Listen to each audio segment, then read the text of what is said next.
Dear ladies and gentlemen, my name is Andrei Shevchenko. On behalf of Mediacentru Ukraine, I'm welcoming all the journalists who shared the truth about our fight for freedom. Our guest today is Stepan Veselovskiy, CEO of Lviv IT Cluster. He's going to present the results of the research, which is called IT Research Resilience. So that was focused on the changes that have occurred in the country's tech industry after the full-scale invasion. So without due delay, I'm welcoming Mr. Veselovskiy, and could you please share some of the findings of your research? Thank you. Good afternoon, everybody who is with us or will be with us, will watch the recording. So our cluster has been doing research of IT industry for years, and we know what's happening and what was happening, what has been happening, I'd say, in our cluster before the war, during the war. War has changed the life of every Ukrainian, including the life of our industry and the sector, IT sector, that has undergone serious changes due to war. When we started this research, we decided to call it research resilience, IT research resilience. When we presented this research, one of our guests offered that this is the ability to resist and ability to survive. So this is something that will help us to show good results after the war. But there were things we could not foresee and things we got wrong. Before 2022, all our research was boring relative to this research because we were just measuring, we were doing the estimates of our industry growth, 20%, 23, 30%, etc. Now we are working on a different sort of data because we are the representatives of our country, our city, and our sector. Let me go back to the digits. Some of the findings of our research, just for your understanding, what our industry looked like before the war started. So we had a few hubs: Kyiv, Lviv, Kharkiv, Dnipro, Odessa. At the end of 2021, there were 283,000 people who worked in this industry. What sort of changes we have in manpower, in human resources? As of May, June 2022, so this is when we did the estimates, between 50 to 57,000 people got evacuated and left Ukraine. Many more decided to stay, so 228,000 IT experts remained in Ukraine, and they keep working for the sake of this industry. And a lot of them also joined Army and Territorial Defense Unit. The average age of IT expert in Ukraine is 31 years old. Figures of previous year was 29. So we said that IT experts grow older. So 1 year is per 2 years during the war. 71% these are men and 29 women. The percentage of women also dropped. It was more than 30% before the war. Now understandable that lots of women left the country and are now working abroad. Let's talk about economics and income. 73% of our experts said that their income remained unchanged relative to before the war, or even it grew. So the dynamics is pretty positive when it comes to the income and revenues. Do you think it might be related to the exchange rate hryvnia dollar. So actually, we always make our calculations relative to dollars. So devaluation hasn't been included because industry keeps developing regardless the war. So the salaries go up and the industry keeps growing. 79% of our respondents, our IT experts, said that they support the armed forces of Ukraine or they support internally displaced people. So I know that they support them financially. And I also remember that 14% out of 90% who donate money, so they donate up to 25% of their monthly income for the needs of the army or IDPs.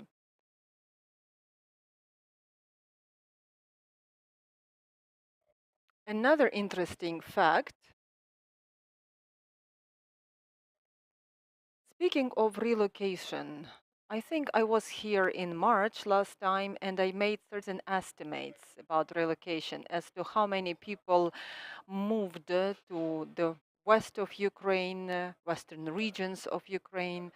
I remember in June, we noticed that lots of people went back to their towns and cities. Kyiv actually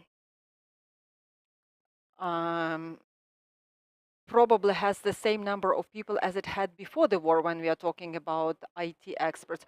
Also, there are lots of IT experts who moved from the eastern part of Ukraine and the central parts of Ukraine. But speaking of West Ukrainian hubs, they grew significantly.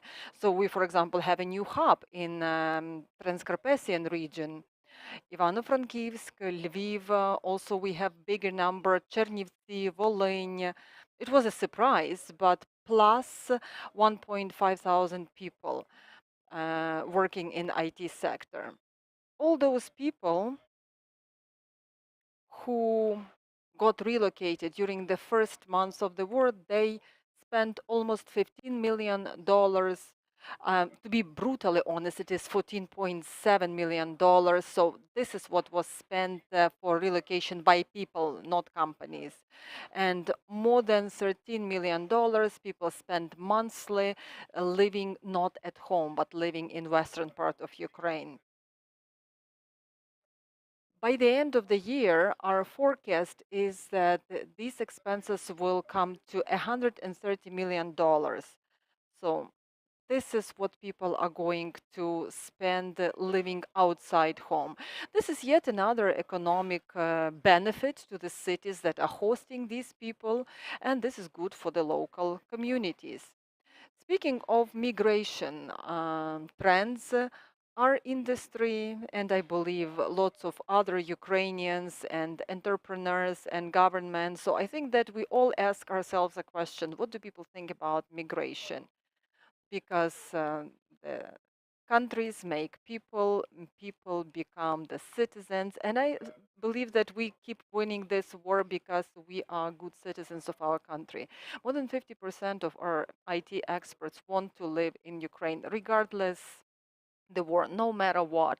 So they chose Ukraine as their homeland and as their destination.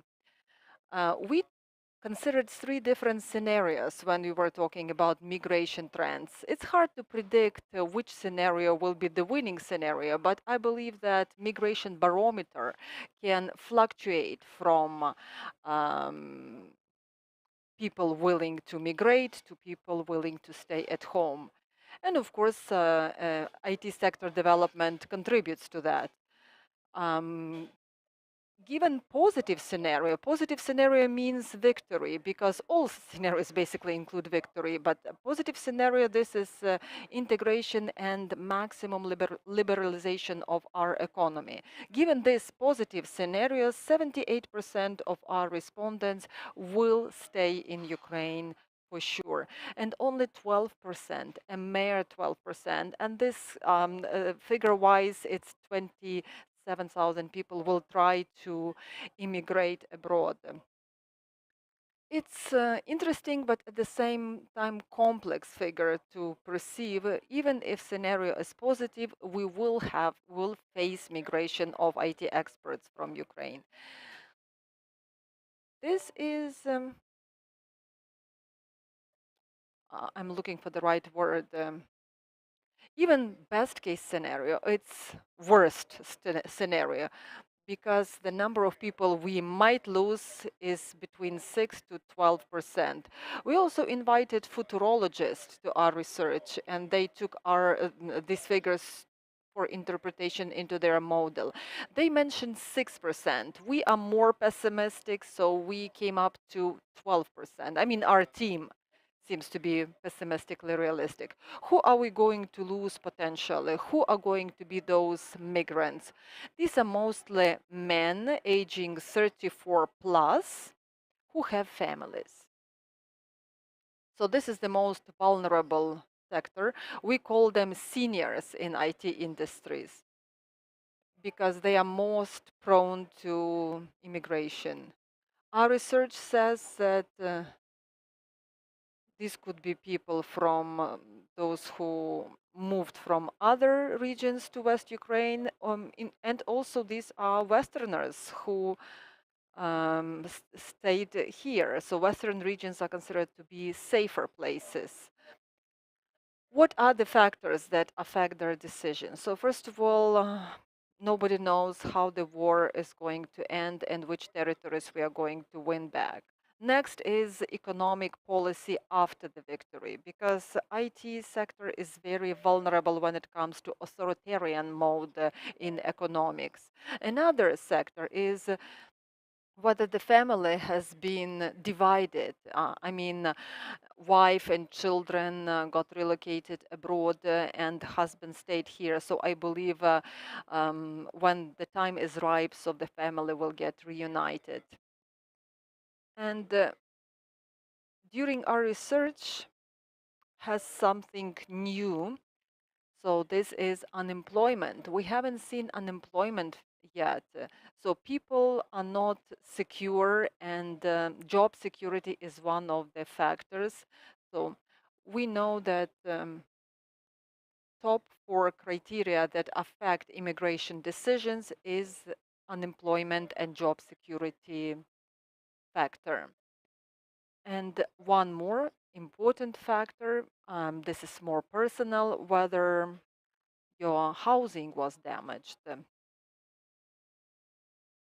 Those figures that you mentioned, what is the most important that you'd like to focus on? Expert figures will be bigger this year than last year, so we will have export growth by 20%, and it will be $8.5 billion. So this is our export figure this year. 10% of our employees who are working abroad, even if they lose the tax residency and they get registered in other countries. So this figure will still remain 4.7, $4.8 billion. So it will be bigger by 1 million than last year. So this is food for thought for us. So definitely we are going to face challenges, but regardless the situation, IT industry demonstrates maximum resilience. Thank you very much for your attention. If you have any questions, so I'm ready to take. We have heard qualitative characteristics and estimates. What about quality characteristics? Are there any changes in the orders? Are there any new trends? Are there any new opportunities? Are entrepreneurs and the top management of companies are being optimistic when it comes to the future of IT industry, both short-term and long-term perspective. Long-term, I'm talking about 5 years. So we see some estimates of CEOs that are based on the current state of their company, and they believe that everything is going to be all right with this industry, and their expectations are included into modeling of this export growth that we are going to get? What about the portfolio of orders? Is it going to change? Of course, it is being changing regularly, because there are some projects that close down, some projects that open up. We see that more than 50% of all companies got new contracts, new orders from new clients, and about 50% of companies also said that they got more jobs, so they have more projects with existing clients. We had Timofey Milovanov the other day, who is the counselor of the presidential office and the former minister of economy, when we asked him about the changes in business, and the first thing he mentioned is look at the contracts for armed forces of Ukraine and governmental contracts. So do you think that this advice might be topical for IT sector? Speaking of business, so we see such things in long-term prospects. Of course, during the war, it's we are only talking about volunteer activities. So companies are prepared to make free of charge software necessary for our armed forces of Ukraine. I don't think that government will create jobs for IT, and it's too early to say. But when we are talking about long-term prospects after we win this war, and we will make sure that this never happens again, we will get ready, and I'm sure that modernization and upgrade of our armed forces should be done digitally. The figures that you mentioned, so this is impressive indicator of IT resilience. Is this appreciated and evaluated abroad? Are foreign partners thinking highly of resilience of Ukrainian IT sector? All businesses are built on analytics, and quality analytics is never enough. Even before the war, all our research was highly evaluated by Ukrainians and also by our clients, investors, international partners, and a lot of investors even made adjustments to their plans using our analytics and our research. But during the war, this information cannot be overestimated, because before yesterday, no one knew what's happening in IT industry. There were certain expert findings that I myself made, but unfortunately, some of the findings that I made were wrong.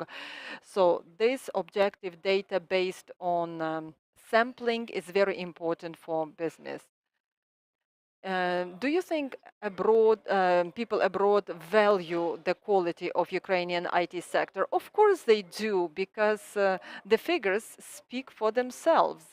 So international business community voted with their support for the support with contracts. Stepan Veselovskiy, CEO of Lviv IT Cluster, was talking about the findings of IT Research Resilience Project. Let me just say one more thing. If you are interested, the findings of this research could be downloaded free of charge. It is on the website of Lviv IT Cluster. You can read it in both Ukrainian and English. Thank you very much for this information. Please follow the announcements of